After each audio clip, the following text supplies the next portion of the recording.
Welcome to the Predictable Revenue Podcast, where frontline sales leaders teach you how to build and scale an outbound sales team. This episode of the Predictable Revenue Podcast is brought to you by SDR Pods. Learn how we can build you a fully equipped sales development team to execute on personalized multi-channel prospecting and book you more meetings at the link below.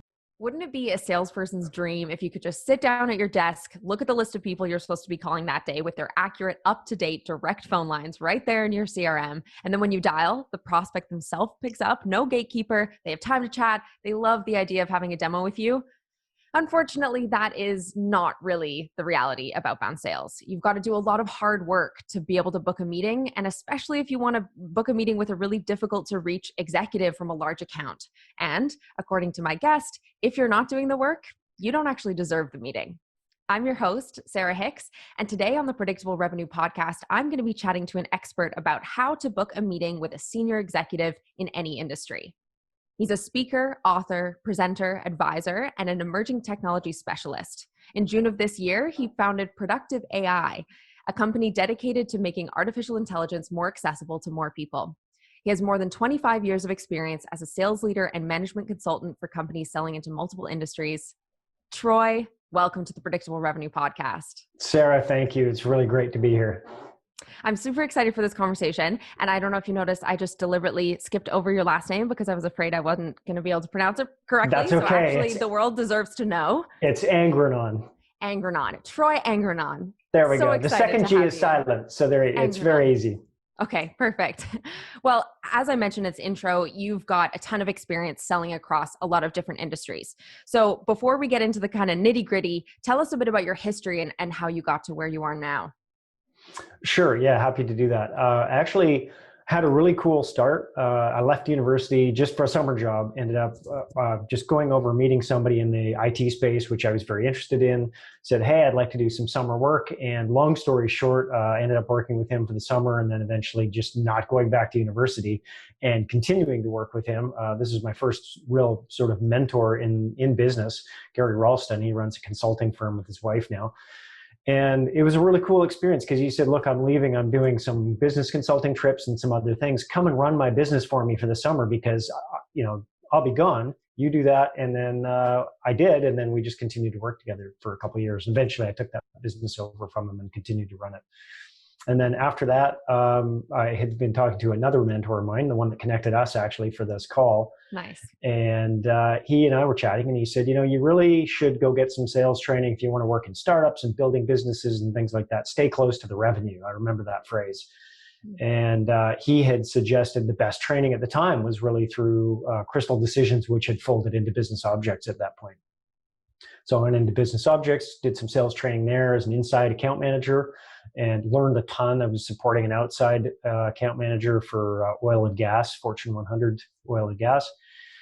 Learned a lot about working with sort of big entities at that point. And from there, ended up doing a whole bunch of different things. But the short version is ended up going off into cloud computing and spending about 12 years doing a variety of management consulting on sales, marketing, and partnering in the cloud computing space. Awesome. So that's definitely a crazy range when it comes to kind of who you were selling into, right? You said Fortune 100 oil and gas, there's IT, cloud computing, offline, you mentioned to me state government. So you've had a ton of experience selling into all these different industries. And for those of you listening, take note of that. Stay close to the revenue. Was that the quote? Yeah, I'm pretty sure that's exactly what Reg said to me many, many years ago. Yeah, that's so interesting. It totally makes sense. If you want to learn how sales and revenue works, right? Get into it. Get your hands dirty. Stay close to the revenue. So jot that down if you're a listener. But now, Troy, let's talk about your process for booking meetings. Again, you've got this experience prospecting into a very wide range of industries, but yeah, let's talk about how you actually do it. So kind of as a first step, what do you need to familiarize yourself with, or how do you need to educate yourself about the company before you go out and prospect them? Mm-hmm. I think that the first step is get to know the industry. And you don't have to be a super expert in the industry. You can learn these things very quickly. And it kind of, to me, it goes back to first principles, which is know a lot. understand basic business across all industries. So if you don't know basics of finance, you don't know basics of operations and revenue in and expenses out and things that the CEO cares about. There's a great book from Ram Charan that I remember from way early on in my career, which is, I think it's What the CEO Wants You to Know. Okay. Great book. And it's kind of the basics of business. Everybody should know it. I think all salespeople should know it. So I make it a general level, understand business. Secondarily, understand the market that your customer is in. So, my very first job, we were selling into oil and gas. I knew nothing about oil and gas. Mm-hmm.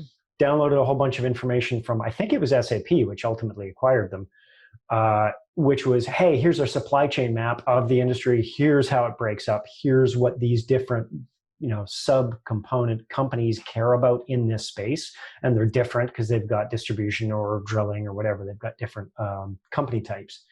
So get to know a little bit, just enough that you can speak smartly about the industry, and then get to know that specific customer. So if it's customer X in industry Y, now you know a little bit about the industry, and now you should know pretty much everything about that customer. What are their press releases? What are they working on? What are their strategic priorities? And what's funny to me that a lot of people don't know and don't do is you can go to their website and download their annual report and look through and they'll tell you what their strategic priorities are. They'll say, in the next year, we commit to the board to do these 5 things. And in there, you'll find sub breakouts for, we're going to increase security, we're going to move to the cloud, we're going to do whatever it is that you care about. So it's kind of like understand business, understand the sector of your customer, understand your customer. Now, it sounds like a lot, and it is, but at that point, now you're potentially somebody who can bring some value to the table because now you also know your product and your industry. So if you go to have a conversation with somebody, you can say, hey, I know you're in this space, and I know you're a type of customer that has these concerns. We address those concerns, and we help you solve those problems. So suddenly they say, great, this person knows me and knows my general environment and my context, and also knows about this other thing that I want to buy, like cloud computing or data center security or whatever that is. Sure. Does that make sense? Yeah, totally makes sense. To recap for those of you listening, the kind of things that you need to look at to basically give yourself this foundation of knowing everything, as Troy says, before you even prospect. You need to know your industry, you need to know your market, and then after you know those 2 things, then you need to know the customer, know what their specific kind of priorities are, their strategic priorities. You can download that from their website. In often cases you can, and know what problems those specific businesses have in this market. And that's when you can then create really relevant messaging to do with kind of your product when you reach out to them. So exactly. Troy, with all this research that you're doing, where do you put all this information down so that you can then use it later? So I'm a voracious note taker. So I tend to just like capture as much of this stuff as I can in a couple of pages in a Word doc or something, or whatever notes app you use. I'm not a big fan of CRMs. I think most people aren't. I generally don't put all this stuff into CRMs. I find them too laborious and time consuming, which is probably not something you're supposed to say on a sales call. But so I will just tend to build my own document, and I'll share that. I have a kind of a principle which I've learned from a lot of military folks. I'm civilian, but I've learned from a lot of military folks. And the principle is, make sure everybody has the same situational awareness. They all understand the context. They understand the customer. So if I do that research, and I almost always do, I'll then share that to the entire sales team. So everybody in the team, including the partners, we all get who this customer is, what their problems are, what their priorities are, and we can all have that context when we're having the conversation with the customer. Okay, interesting. And then how do you use all the research that you've done, kind of nailing down their market, the customer, all that their strategic plans, all that stuff? How do you use all of that to craft your messaging? So we were doing this in the last company I worked at, which was Cisco, which was a really cool company doing a lot of great stuff. I worked with a lot of great people there.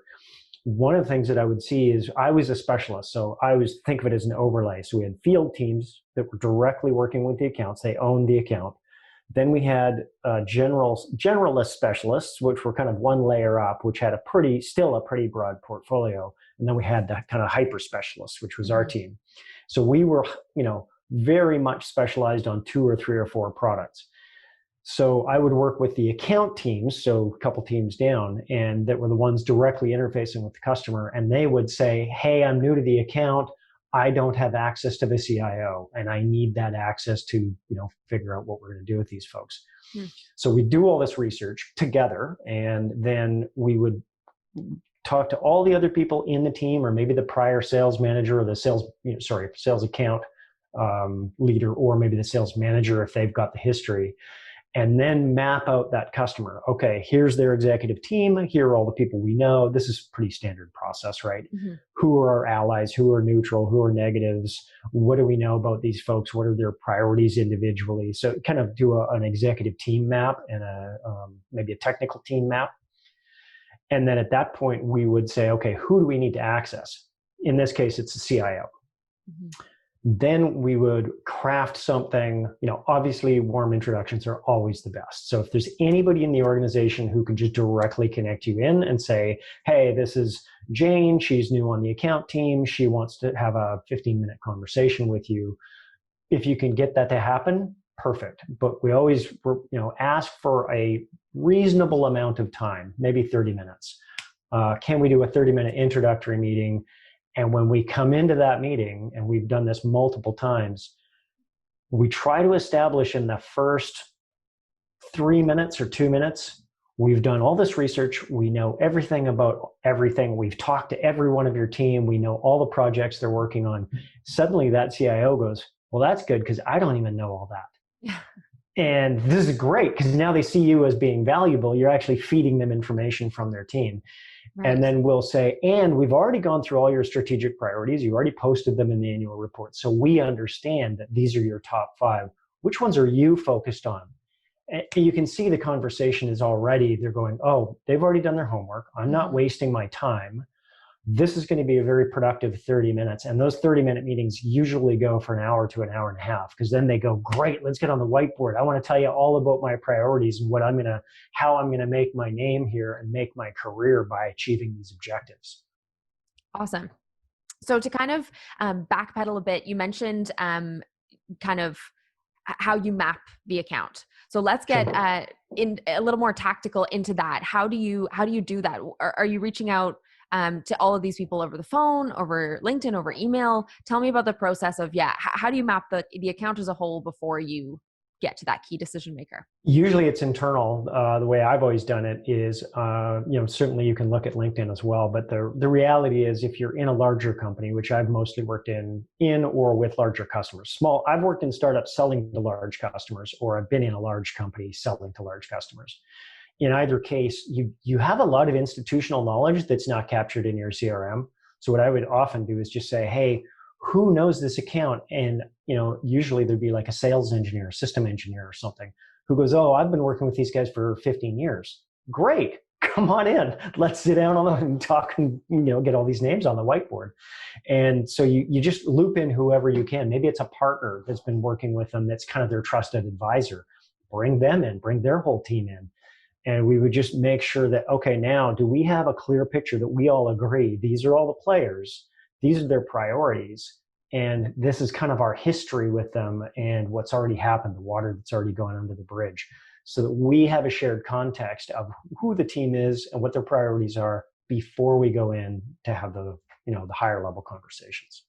Okay, cool. And what would your advice be if this is the first time that you're trying to penetrate that account? It depends, and I'm going to be a little cagey on that one. I think if it's your primary account, I've worked with some account managers who literally only had one account, right? They were tasked with, this is your Fortune 20 account, this is your only job, right? So they have to go in, and generally those folks already know the drill. They go in and they map the enterprise. They do what I just said. Yeah. They'll go ask for all the other people who were in the role before to give them as much information as they can, and they'll kind of work on that. If you're coming into it cold, like you get assigned a new territory, and I've had that happen to me multiple times, then it becomes a case of, I think, prioritization first. So in other words, there's a prior step, which is, do I even care? Am I even going to waste the time and energy to map this account? And we would run into cases where here's your territory, here are your 100 named accounts, let's say. So not a territory, but more a named account list. We would go through there and we'd look at the data and say, okay, well, let's just do a stack rank. Which one of these do we make the top, 80-20 rule? Probably 80% of these, 20% of these deliver 80% of your revenue and will continue to deliver 80% of your revenue. So we'd stack rank that list of companies, take the top 20% that deliver 80% of the revenue and immediately start, prioritizing those as our A's. Then you've got your B's, then you've got your C's at the bottom. You probably have some D's, which are the companies that just absolutely will never do business with your company. Don't waste your time, right? First priority is your A's because they continue to pay you every month and every quarter. Keep them happy. Second thing is the B's. They've done a bit of business. They know who you are. Now you can grow the business. The C's are sort of like you've had contact, you're not really doing any business. So I think that there's a precursor step of, is it worth investing in this kind of time to do this kind of research and work and understand their industry? It might not be. But if it is, and they're an A or a B, and you don't have access, ask for your help from your internal folks, ask for help from your partners. You shouldn't be in a position where you're completely cold. If you are, there's, that's a bigger problem. If it is cold, there's a problem. And well, yeah, I'm going to hedge you on that one. So I'm doing a ton of cold outreach right now, and to CEOs of all sorts of companies. So we could talk about that. So if there's a way to like backtrack that, or I could just say, okay, having said that, if you are in that position, here's what I'm doing right now as I'm launching this new company, and I'm doing this cold outreach to all these executives. Here's what I'm doing about that. Yeah, that sounds great. So we can talk about that. Yeah, that sounds good. So yeah, to kind of wrap up what we had just chatted about there, if you're working with these large account lists and it is cold, maybe you haven't done your kind of due diligence to figure out how to warm it up. You haven't reached out to everyone you could possibly reach out to. You haven't mapped the account in a way that is, giving you the best possible advantage to get into that account. But in the case where you are totally cold, what do you do? Yeah. And so I'm actually working through this right now, and I have worked through it in prior companies if I've been working on a startup or whatever else. And I am working on a startup, I guess, of sorts.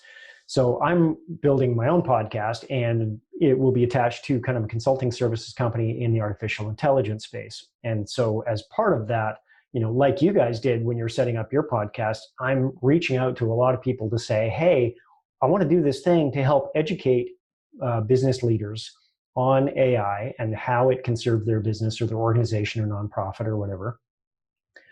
And so what I'm doing is meeting all of these folks in these virtual conferences, right? We're in pandemic quarantine. So all these conferences have gone virtual, and it's been really crazy and super effective actually, in that we have these conferences, we end up doing virtual happy hours with breakout rooms. And there are all these little ways that you can meet inside the conference, including like shared Slack spaces and things like that. And it's a salesperson's dream because you're able to then see all of these people's profiles. You can look and they're all presenting, right? A lot of these folks are presenting in the conference. Mm-hmm. So I would watch, if I saw somebody that was interesting, I would look at their talk, I would listen to their talk, take some notes, send them a LinkedIn, I've got a sales navigator plan. So through there, you can send me emails and things, send them a note. But the precursor to that would be, ideally, I would just send a note through the virtual conference system. Hey, I just saw your session. It was fantastic. I have some questions. By the way, I'm also doing this podcast. I would love to have you come and talk about what you presented on. Are you interested? And because you're kind of in the flow of that virtual conference, for me, it's been huge. The response has been huge, and everybody's been very positive. I would say I've got a 95% response rate. And even if it's, hey, I'm too busy, I can't do it, maybe you should talk to this person on my team, right? Great referrals and handoffs internally, which has been great. And then I follow up with LinkedIn, kind of a email and stuff like that. And I've had literally a 95% positive response.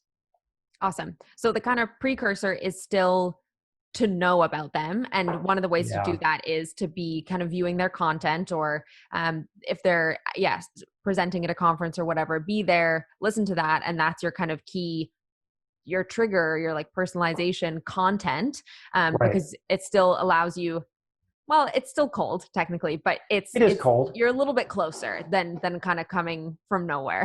Yeah, I'm not coming in saying I don't know anything about you and I'm sending you this random message. Clearly they're receiving this message that says you listen to my content, you cared about my content, you care about my story. So it's all about they're perceiving, rightly so, you care about them. You care about the message they're trying to get out, which instinctively makes humans more responsive. Absolutely. Okay, cool. So that's kind of how you tackle it, whether it is truly cold or whether you have some kind of in because of, you've worked with a client, someone else at your company's worked with a client, a past employee's worked with a client. Yeah. So let's chat again about the kind of call that you have with them, the first call that you have with this decision maker. You mentioned within the first, 5 seconds, show them that you've done your research and that you're not just here to ask them a bunch of questions. It's going to be really a valuable conversation for them. Tell me how you structure that call. When you actually, dial and that person picks up, how do you get that information out there quickly enough that they don't just want to hang up on you? Yeah, that is a really cool question. So I had an experience with a county, a very large county in the US. And I had a really good relationship, which that's a whole other separate and great story. But I had a really great relationship with the CTO. And there were a couple of good lessons in this. Called him up. We were trying to work on multiple projects. We were also trying to salvage a couple of projects that had kind of gone a little bit sideways. Mm-hmm. So, there was a lot of there was a lot of tension. They were working on a lot of very big, very critical projects, and we were one of their vendors. And we were trying to sort of elevate ourselves from, just another vendor to a strategic partner. And we've been plainly told, you're not a strategic partner. You act like a vendor. You don't have a seat at the strategic partner table. Sure. So we were working really hard to earn that trust back. So I had this good relationship with the CTO. New CIO was coming in, CISO, Chief Information Security Officer. And I said, okay, here's where we are. I would always update the CTO. Here's where we are. Here's what your team has done. Here's what we've done. This is the progress we're making. And I know that you want to do project A, then C, let's say C, then B, then A. I really strongly think that that's incorrect. I think you're not serving your organization. You're not going to achieve your goals. I really think you should flip the sequence of this. So, I just outright disagreed with his perspective. And he said, okay, I'm listening. Tell me more. And I said, okay, let me make my case. Made the case to him, and he said, I understand the logic behind that case. I think that's really great. What do you need from me? And I said, well, you've got a new CISO coming in. I would really like to meet her and also get her up to speed on the project, which goes back to shared situational awareness, right? We've got a new executive coming in, cold, doesn't know the history, doesn't know all the projects in flight. I said, could you connect us? And I would like to get her up to speed, take it off his plate, and build that relationship and go forward. Absolutely. Yep, I'll make that happen, which he did. Got on the call, which I think is kind of the call you're asking about. We've never met. I don't know this person's history. She doesn't know our history. And I just said, it's really great to meet you. This is my role. I'm a specialist. I'm working on this project, which is tied to these many, many projects, all of which are in your domain. They're all really around security. What do you know and what do you not know? Because we've got a lot of history and a lot of kind of back information here that you may not be privy to. I'd like to share it with you. Can I give you kind of a review of everything that's happened in the last year and kind of all the major things, milestones that have happened? She said, I would love that. That would be so great, because I'm kind of coming in and I'm supposed to get up to 100 miles an hour and I just don't have the context. So walked through everything, including their own projects and their own 5-year plan. And then I said, so that's what was handed to us, and these are our marching orders, but we really do report up to you at this point now that you've got this position. Do you agree with this, or do you have other priorities? So I think at that point, I was providing enough background and information to help her understand, yes, I knew the customer, our team knew the customer, we knew their priorities, but then I didn't want to assume that those were her priorities, because they could have been different, and they were in some ways. So then we had a great conversation, and that's kind of how that went. But awesome. I think it comes back to establish value early and fast, and then say, but I don't want to make any assumptions are those really your particular needs, or do you have a different set of needs? Absolutely. That's definitely key. Providing value as the first thing that you do. And I imagine that that's one of the ways that you kind of position yourself for these types of clients as that a strategic vendor versus, or a strategic partner versus just another vendor, because a strategic partner, it's in the title, it's a partner, it's someone working together with them to achieve their goals, whereas a vendor is just selling them something that fits somewhere into their organization and whatever. Exactly. It's just a kind of cog in the machine. Right. Yeah, so that totally makes sense to me. I think that's great. And listeners out there, jot that down. Value first. And then bring value first. Bring value to everyone in every direction, to your partners, to your colleagues, to the customer, to everybody at the customer, whatever their job is. I think that a principle of sales that I've never really seen anywhere is help everybody win, help everybody get better at their job, their career, make their project successful, because that means they go up the career track and they bring you into the next thing, right? Makes sense, yeah. And people aren't going to want to, give anything back if you're kind of this take type of person. So provide that value, and you'll see kind of what that yields for you down the line. Yeah, I think in the way I've had it explained, in fact, that CTO, he's one of my favorite execs I've worked with. He said, what we want is somebody who we can have this give and take with and really wrestle with these problems and figure out answers and solutions to, versus somebody who just, wants to show up and say, hey, do you have anything that you need to buy this month or this quarter or whatever? Because those are just really different dynamics. And what we're looking for is to co-create that partnership with our strategic partners. Absolutely. Makes sense. So your whole approach to getting this meeting, this successful meeting with the key decision maker at your account, is obviously hyper personalized. It's very research intensive. So in terms of kind of the time you spend and how you would organize your day or organize your time, how do you balance the need to do all of this research with the need to actually then reach out and contact your prospects? It's very front loaded, and it sounds like a lot. I think it is if you haven't done this kind of work before, but once you sort of do it a whole bunch of times, it becomes pretty fast. So I think probably when I've had my first sales job at Business Objects, I might have wasted 2 or 3 weeks trying to do this research, and now I probably do it in 3 hours. Open up their website, click on every single thing, open up 20, 30 tabs, go to Crunchbase, go to whatever databases you have, go to your CRM, look at your data warehouse, pull down a bunch of reports, and then go have a 1 or 2 hour whiteboard conversation with everybody in the team that knows the customer and get all the issues on the board. What are their priorities? Who are the team members? What are their priorities? What are the issues? What are the projects in flight? You can knock it out in a couple hours. Absolutely. So I would just do that. And then the rest of the time is, okay, great, let's send the message, or let's book the meetings, or let's do whatever we need to do.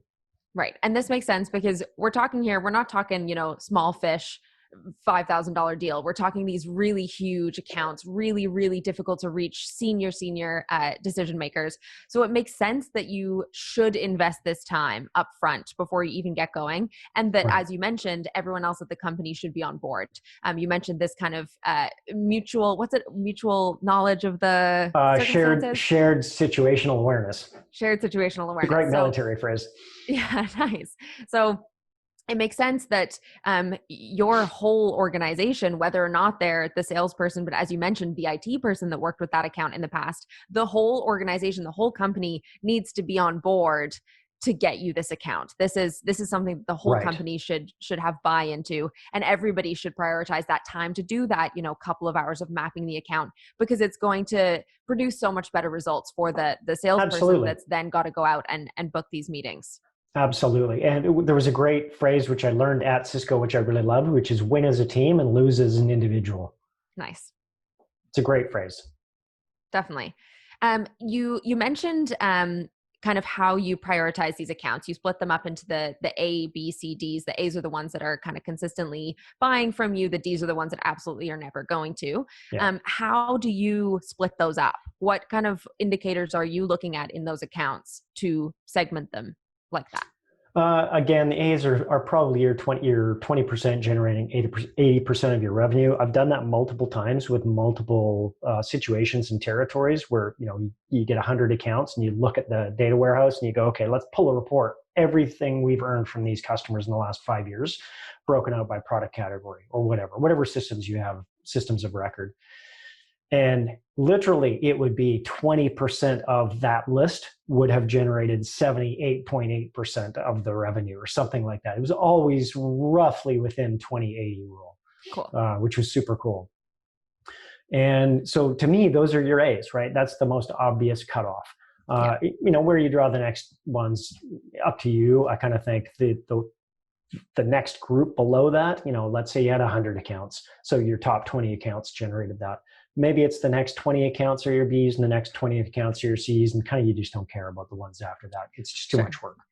Yeah, fair enough. Okay. And kind of to tie this whole conversation together, a question that I have is, how do you scale this? How do you, what can you be on the lookout for? What can you do to kind of try to do all of this research and all of this outreach to scale?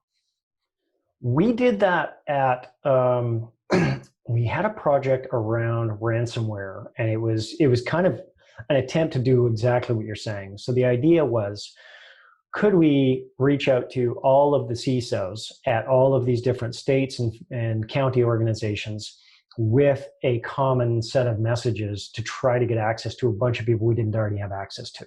Mm-hmm. And not just across one account manager in their territory or their named accounts or whatever they had, but across multiple account managers or multiple teams of account managers across multiple states. And so we ended up pulling together a bunch of research. So in this case, it's almost the inverse. Basically, we said, here's an issue, ransomware, right? Ransomware is a really big problem. It's growing very, very rapidly in the security space. You get a lot of these sort of state and local governments and education, universities, things like that are being asked to pay ransoms. Their systems, IT, are being locked down, and they're saying, someone says, pay us a ransom, we'll unlock it. So this was becoming a really critical problem in the industry. So we did a ton of research on this, basically pulled together a 300-page document internally, and then boiled all that down into about 2 pages of really, really dense content that would be super useful for any CIO or CISO to know. And then we sent a subset of that information out through the account teams, down through the account managers to their account teams, who then could just take that boilerplate and put it in, their own email to each of their CIOs, who they may or may not have had a relationship with. That opened up a lot of doors and got a ton of meetings. Okay. So I think there's a mass message that you can push out through scale, things like that. Absolutely. But it's super high value.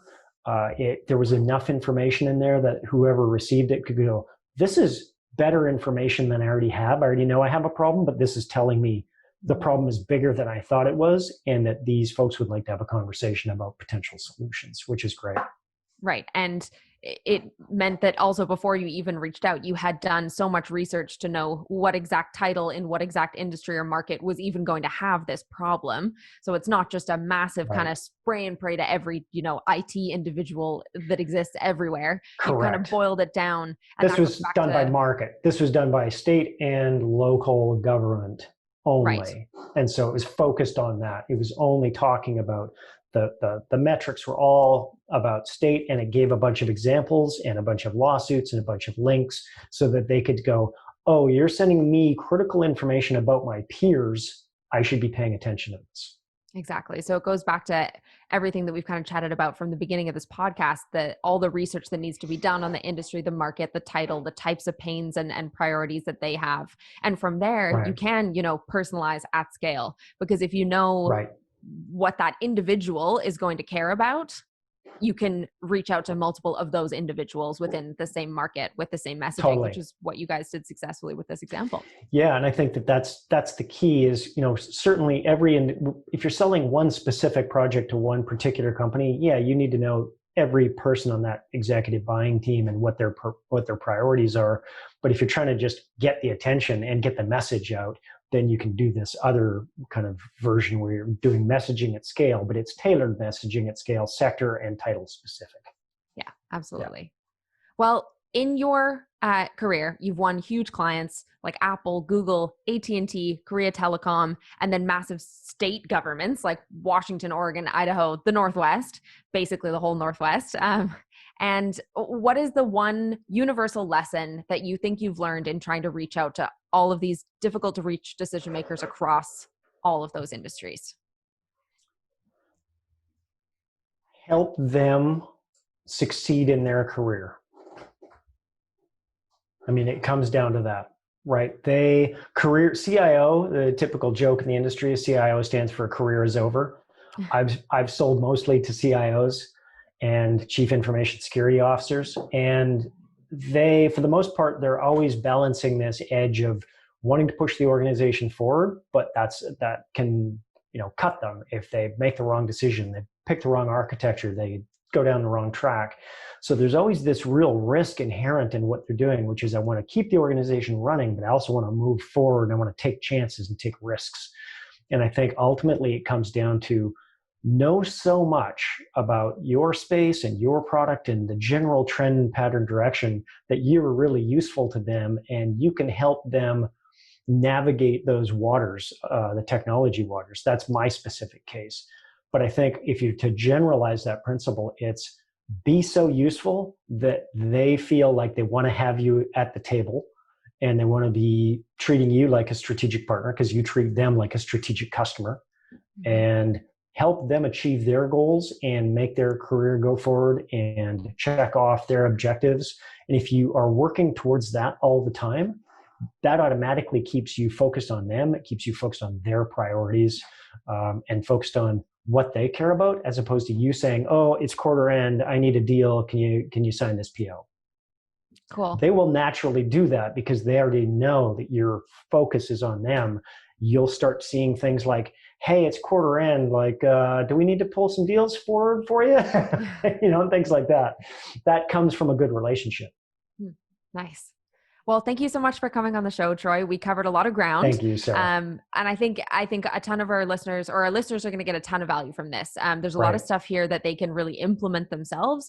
We chatted about what important research you need to do on a company, industry, market before you reach out. We talked about how to use that to craft that messaging.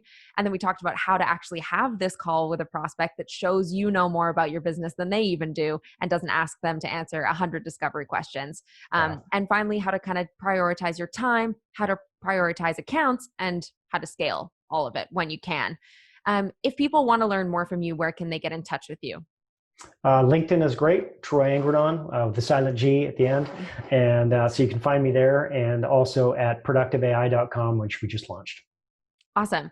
And as you mentioned, you've got the podcast. So people need to listen to that. We'll link just getting it going. Yeah. So hopefully in the next month or two, we'll have the first 5 or 10 episodes out. Okay, perfect. Well, we'll make sure to link that so that people can watch, or watch or listen however they consume their podcasts. Yeah.